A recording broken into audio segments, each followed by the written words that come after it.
আলু আজকে কত করে দিলেন? আজকে আলু দিচ্ছে 48 টাকা করে। 48 টাকা করে কেজি? জি। আচ্ছা, এক বস্তায় কয় কেজি দেন? 60, 65, 70। আচ্ছা, এর মধ্যে কয় কেজি আপনাদের ইয়াদ কেটে নেয়, ধলতায় কেটে নেয় কয় কেজি? 3 কেজি। ও, 3 কেজি কেটে নেয় ধলতায়। জি। মানে একটা বস্তায় যতটুকু হবে 3 কেজি বাদ দিয়ে ওনারা হিসাব করে। আজকে গেল এটা কত? 48 টাকা করে দিলাম। 48 টাকা। মানে ছোট বড় সব মিল করে নাকি? সব মিল করে। সব মিল করে এভারেজ। আচ্ছা, এটা কি জাতের আলু? এটা 7। 7, শুধু 7 জাত। ফলন কেমন? ফলন হয়েছে মোটামুটি ভালো। মোটামুটি ভালো। 50 শতকে 40, 45। হ্যাঁ, কতটুকু হচ্ছে? আপনার 50 শতকে 40, 45, 50। এরকম এরকম মন হচ্ছে এক বিঘায়? না, বস্তা হয়। ও আচ্ছা আচ্ছা, মানে 50 শতকে বিঘা যেটা। 50 শতকের বিঘায় কয় বস্তা হচ্ছে? 40, 45। 40, 45। কি মনে হচ্ছে এবছর লাভের আশা দেখা যায়? এখন তো আশা তো করা যায় আর আশা করা যায়, বাকিটা ওজন টোজন করার পরে বোঝা যাবে। আচ্ছা, তাহলে আজকে গেল 48 টাকা কেজি। 48 টাকা কেজি। এই যে এই আলুটা, এটা হচ্ছে 7 জাত। 7 জাত। কতটুকু জায়গায় আলু রোপণ করছেন? আজকে এখানে আছে 50 শতক। 50 শতক। এখানে বিক্রি করে দিচ্ছেন, এখান থেকে নিয়ে যাবে ওনারা? এখান থেকে নিয়ে যাবে। নিজে কিনতে গেলে 70 টাকা। হ্যাঁ, আর বিক্রি করতে গেলে? বিক্রি করতে গেলে আপনার 48 টাকা, 45 টাকা, 50 টাকার নিচে আর কি। আচ্ছা, তাহলে এই মাঝখানে টাকাগুলো যায় কই? মাঝখানে এটা তো আমরা বলতে পারবো না। আপনারা বলতে পারবেন না। তুলেন তুলেন, গাছটা তুলেন।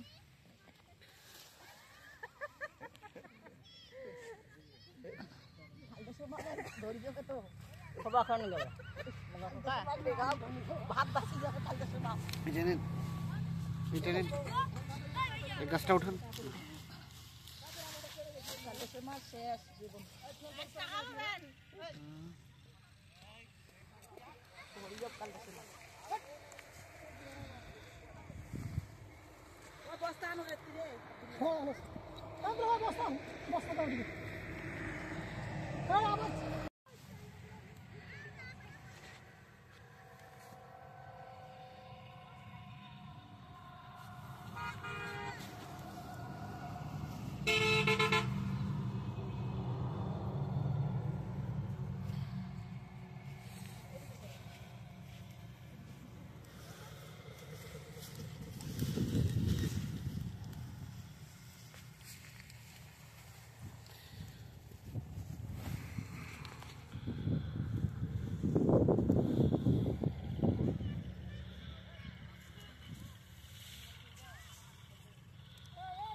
যাবে